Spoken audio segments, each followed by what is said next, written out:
183 గజాల 3 BHK villa కేవలం 25 లక్షలు మాత్రమే.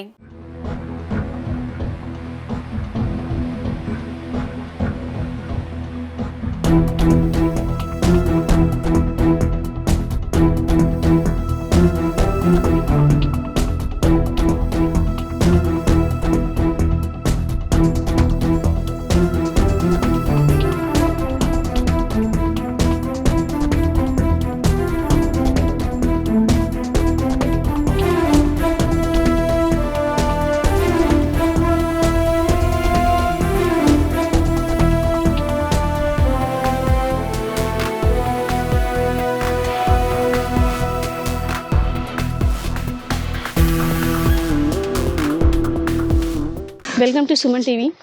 ప్రస్తుతం నేనైతే ఉన్నాను విజయనగరం జిల్లా కేంద్రంలో ఉన్న గాజులరేగ ప్రాంతం వద్ద. గాజులరేగ ప్రాంతంలో విషాదం నెలకొంది. విజయనగరం జిల్లా కేంద్రానికి చెందిన పైడరాజు ఇందిరా దంపతులకు 2 కుమార్తెలు. పెద్ద కుమార్తె అయినటువంటి నందిని బీటెక్ చదువుతుంది. కూతురు పెద్దదవుతుంది, ఉద్యోగం చేస్తుంది, మమ్మల్ని బాగా చూసుకుంటుందని ఆలోచించి ఒక మంచి కాలేజ్లో చేర్పించారు ఆ తల్లిదండ్రులు. అయితే అనుకోని ప్రమాదవశాత్తు యాక్సిడెంట్ రూపంలో తమ కూతుర్ని మృత్యు కబలించుకుపోయింది. తమ కూతురు చనిపోయిందనే బాధలో ఉన్నప్పటికీ కూడా తమ కూతురు నలుగురికి ఉపయోగపడాలనే ఆలోచనతో ఆ దంపతులు అవయవ దానానికి ముందుకు వచ్చారు. సో వాళ్ళనైతే నేను ఇప్పుడు ఇంటర్వ్యూ చేస్తున్నాను. వెళ్దాం పదండి. ప్రస్తుతం నందిని పేరెంట్స్ దగ్గర ఉన్నాము. పుట్టెడు దుఃఖంలో ఉన్న ఆ తల్లిదండ్రుల బాధ ఎవరిని తీర్చలేము. కానీ వాళ్ళు బాధ చూపించడం కాదు ఇక్కడ ముఖ్యం. వాళ్ళకు వచ్చిన ఆలోచన, తమ బిడ్డ చనిపోయినప్పటికి కూడా నలుగురికి ఉపయోగపడాలి, నలుగురు చూసే చూపులో మా బిడ్డను చూసుకుంటామంటూ వాళ్ళు ఆలోచించారు కదా. అది నిజంగా హ్యాట్స్ ఆఫ్ చెప్పొచ్చు.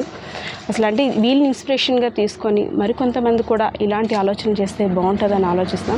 ఒకసారి పేరెంట్స్తో కూడా మాట్లాడదాం. అమ్మ ఇందిరా గారు, నమస్తే అమ్మ. అమ్మ, అంటే మీరు బాధలో ఉన్నారు. ఈ పుట్టెడు దుఃఖంలో మేము కూడా అడగడం కరెక్ట్ కాదు. బట్ ఏంటంటే మీరు చేసిన ఒక మంచి పని చాలామందికి జీవితాల్లో వెలుగునిచ్చిందనే చెప్పుకోవచ్చు. అసలు ఈ ఆలోచన ఎలా వచ్చిందమ్మా?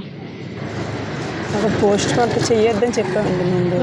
అప్పుడంటే మేము కొద్దిగా మేడం గారు రికమెండేషన్తో పోస్ట్ మార్టం చేయకుండా పాపని ఇచ్చేయమని చెప్పాము. ఇచ్చేస్తాను అన్నారు వాళ్ళు. తర్వాత వాళ్ళు ఫోన్ చేసి ఇలాగ కళ్ళు దానం చేస్తారా లేదా ఫోన్ చేసి అడిగారు మమ్మల్ని.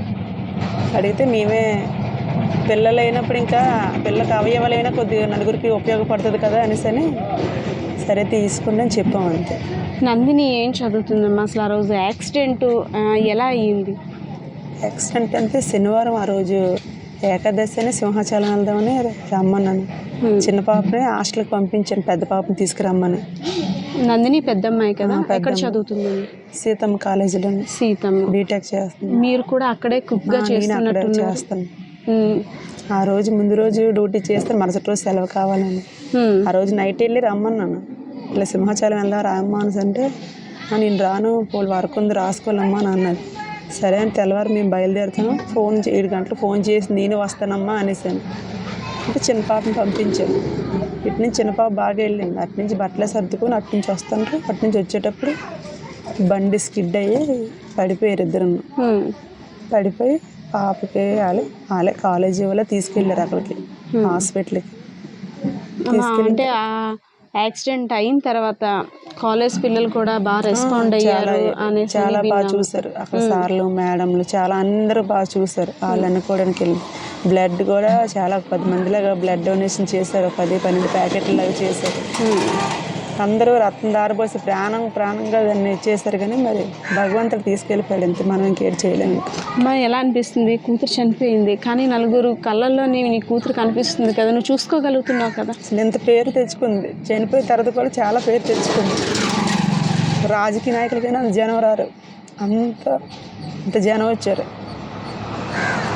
చాలా పెద్ద ఉద్యోగం చేసి నన్ను పెంచుతాను అన్నట్టు, కానీ పెద్ద ఉద్యోగం చేసి అందరి మనసులోనూ చాలా నింపుతుంది.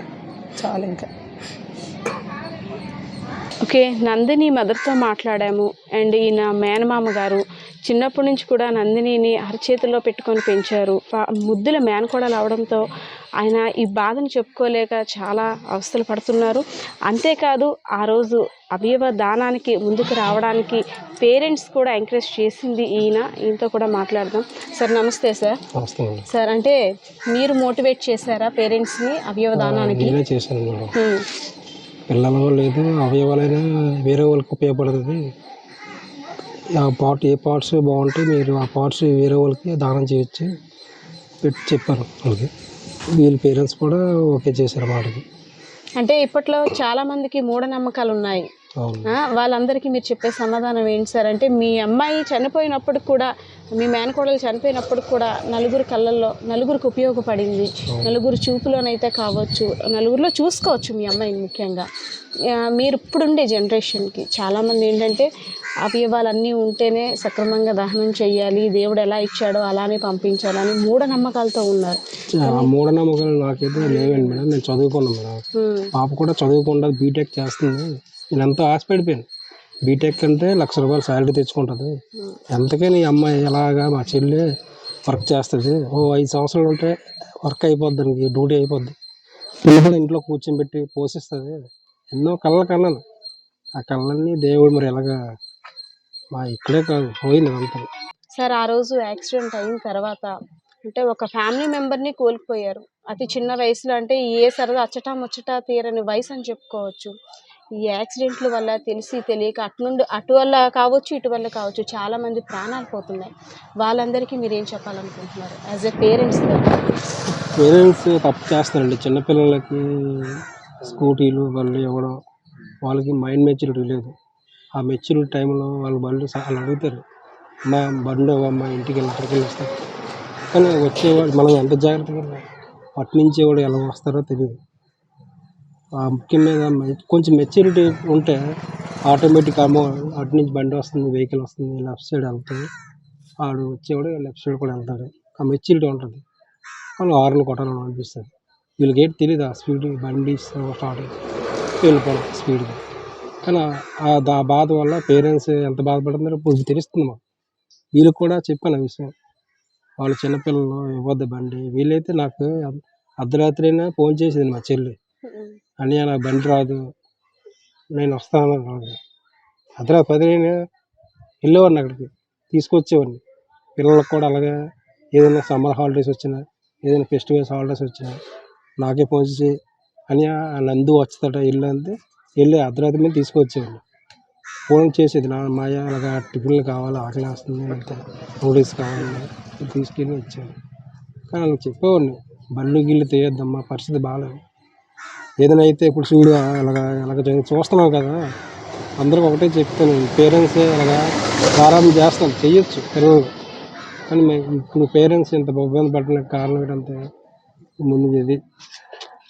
సార్ నందిని ఎలా ఉండే సార్? అంటే మామయ్య అలా నేను ఇంతవుతాను, నేను పెద్ద అయిన తర్వాత మిమ్మల్ని బాగా చూసుకుంటాను, మీరు చిన్నప్పటి నుంచి పెంచారు కనుక ఆమెని అరచేతుల్లో, ఎలా ఉండే? యాక్చువల్గా అయితే ఎస్ఐ అవుతాను మయ్య అనేది.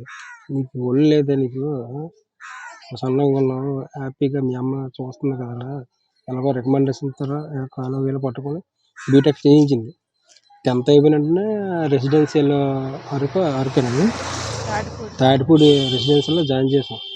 చక్కగా ఇంటర్ చదివింది. అక్కడ కూడా ఫ్రెండ్స్ పైగా బాగా తెచ్చుకుంది. అది అయిపోయిన వెంటనే డిగ్రీ చదువుతాను మాయ, నేను పోలీసులు అవుతాను, ఎస్ఐని అవుతాను అన్నాను. నేను సరదా పడిపోను.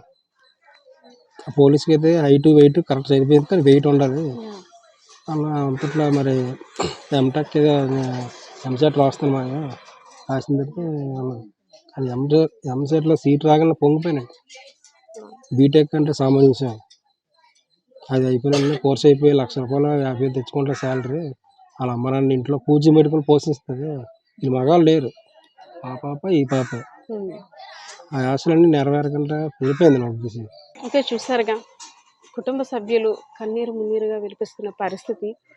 తమ కుమార్తె ఇంటికి వచ్చేస్తుంది, తమ గారాలు పట్టే మంచి భవిష్యత్తు ఉంది, ఉద్యోగం చేస్తుంది, మమ్మల్ని చూసుకుంటుందని ఆశతో ఎదురు చూస్తున్న ఆ తల్లిదండ్రులకి దేవుడైతే మాత్రం కన్నీటి శోకాన్ని మిగిల్చాడని చెప్పుకోవాలి. దేవుడు కన్నీటి శోకాన్ని మిగిల్చినప్పుడు కూడా ఆ తల్లిదండ్రులు మనోధైర్యంతో, ఆత్మస్థైర్యంతో తమ బిడ్డ అవయవాలు దానం చేయడానికి ముందుకు రావడం అయితే అందరూ ఆదర్శంగా తీసుకోవాలనే చెప్పచ్చు. పరిస్థితి అయితే ఇది. కెమెరా పర్సన్ శ్రీనివాస్తో పద్మ, సుమన్ టీవీ, విజయనగరం.